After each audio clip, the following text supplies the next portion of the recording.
Bonjour à tous et bienvenue sur boursicoté.com pour cette nouvelle analyse technique du CAC 40 en clôture avec une séance qui termine bien la semaine puisqu'après un début de semaine un petit peu hésitant, on avait même un signal baissier hier sous forme de cet avalement que je vous décrivais donc hier soir, on a ouvert quasiment sur les niveaux de clôture de la séance précédente et puis on a inscrit ici cette hausse assez continue pour venir inscrire donc un nouveau plus haut significatif et clôturer à 6600.66. Le CAC 40 gagne ce soir 0,83% par rapport à la clôture de la séance précédente. Donc on termine bien la semaine, nouveau plus haut historique si on tient compte des dividendes qui ont été versés sur le CAC 40 depuis son origine. Notez le CAC 40 Global Return qui est au-delà des 18 600 points désormais. Donc on est sur une configuration naturellement qui est haussière.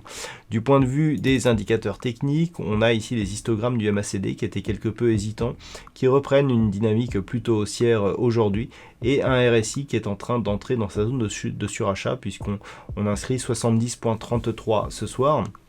Donc on sort ici de la divergence baissière qui s'était installée, puisque si on élargit un petit peu, on pouvait voir ici que les points hauts étaient de plus en plus bas sur l'indicateur, alors qu'ils étaient de plus en plus hauts sur les cours.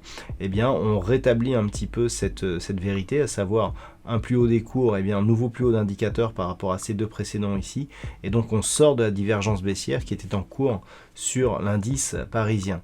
Les volumes sont très légèrement supérieurs à la moyenne, ce qui est plutôt un bon signal par rapport à cette bougie ici qui est empreinte de conviction. Alors il y a peu, je vous traçais ici une zone à 6574 points, je vous indiquais qu'en dépassant cette zone, on pourrait relancer la dynamique. C'est tout à fait ce qui a été le cas aujourd'hui, et donc on continue ici à inscrire de nouveaux plus hauts et à confirmer la tendance haussière en cours. Avant d'aller plus loin, je vous propose une vue sur le marché en hebdomadaire pour constater que on a quasiment la même configuration avec une hausse ici qui se fait tout à fait en ligne droite, donc nouveau plus haut significatif, la loi de Dow parfaitement respectée ici sur cette vue hebdomadaire. On peut bien observer ici le rôle de cette zone majeure des 6154 points avec ses nombreux tests ici en guise de support et donc la poursuite du mouvement. Du point de vue des indicateurs techniques, là aussi on a des histogrammes du MACD qui reprennent une dynamique plutôt haussière. On peut noter que les histogrammes du MACD n'ont plus été négatifs depuis cette semaine d'octobre 2020, et encore il n'y a eu qu'un histogramme négatif, et depuis c'est tout le temps positif. Donc on a une dynamique, une tendance haussière moyen terme qui dure depuis maintenant quelques mois du point de vue de cette unité de temps. Et puis que dire du RSI qui continue à évoluer en zone de surachat. Vous voyez que si on considère que le RSI en surachat est un signal de retournement, ça fait désormais depuis le mois d'avril 2021 que ce RSI il est en surachat, donc sur cette vue hebdomadaire. Donc signal de force, encore une fois, de conviction haussière sur cette vue moyen terme en hebdomadaire. Alors selon cette configuration, c'est toujours ici la zone des 6154 points vers laquelle converge d'ailleurs la moyenne mobile 20 exponentielle en hebdo, qui fera office de signal de consolidation en cas de cassure baissière. Tant que l'on est au-dessus de ces niveaux, on continue à évoluer en tendance haussière. Alors si maintenant on revient sur la vue daily pour essayer d'appréhender un petit peu cette configuration pour lundi, on a ici un signal de hausse. Tous les signaux, tous les indicateurs sont au vert, donc on peut poursuivre. En cas de consolidation ou d'ouverture ici un peu basse en baisse, il faudra observer ce que feront les cours sur cette zone des 6574 points. Comme je vous l'indiquais il y a peu, il est très compliqué de définir des objectifs actuellement. On a très peu de phases de consolidation. On a un mouvement qui est rectiligne. Si on tient compte des dividendes, on a des niveaux qui n'ont jamais été cotés.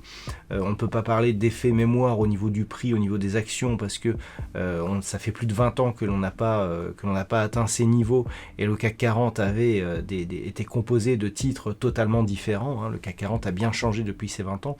Donc il est difficile de définir des résistances résistance et des objectifs liés justement à cette hausse assez rectiligne. Donc on observera des éventuels signaux d'affaiblissement et on tiendra compte des niveaux ronds. On a des objectifs proches des 6700 points actuellement depuis le dépassement ici des 6574 points.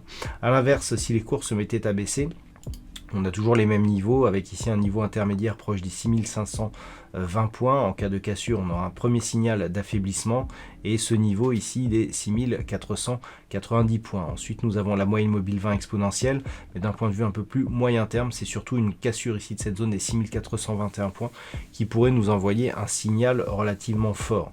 Tant que l'on est au-dessus de ces signaux, on considère que l'on est toujours dans cette continuité haussière ici que nous avons depuis ce mouvement et qui est donc assez rectiligne depuis ici la fin du mois de mai.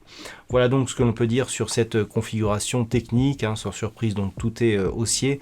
D'un point de vue statistique, alors c'est assez intéressant puisque hier je vous disais que on avait 58% de probabilité haussière pour aujourd'hui, donc les statistiques ne s'étaient pas trompées, mais que par la suite c'était plutôt baissier. D'ailleurs la plus grosse statistique était plutôt baissière.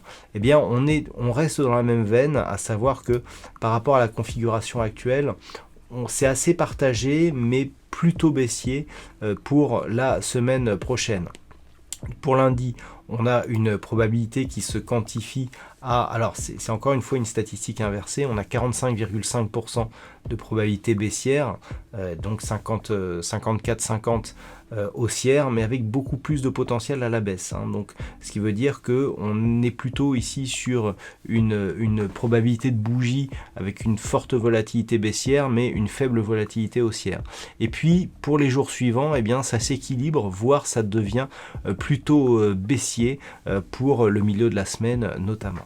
Voilà, on verra ce qu'il en est, si les cours suivent encore une fois ou pas les statistiques.